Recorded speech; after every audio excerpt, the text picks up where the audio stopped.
Average ও গড়ের এই অঙ্কগুলো পরীক্ষা এলে আমরা কিভাবে করব? অঙ্কে কি বলেছে 8টি সংখ্যার গড় 45, যদি একটি সংখ্যা 59 হয় এবং তাকে সরিয়ে নেওয়া হয় তবে নতুন গড় কত হবে?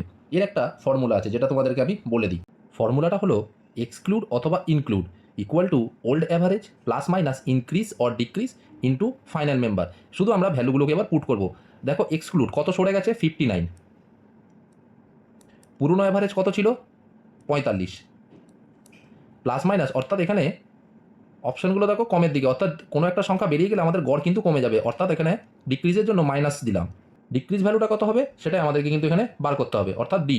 ফাইনাল মেম্বার কত, একজন বেরিয়ে গেলে 8 মাইনাস 1 7, 45টা এদিকে নিয়ে আসবো, কত হবে 59 মাইনাস 45 ইকুয়াল টু হলো 14, আর 7টা এদিকে নিয়ে আসবো 7, অর্থাৎ হলো -2। তাহলে আমাদের নতুন গড় কত হবে 45 মাইনাস 2 সমান হলো 43, অপশন নাম্বার বি। ভিডিওটা ভালো লাগলে লাইক, শেয়ার ও সাবস্ক্রাইব করো।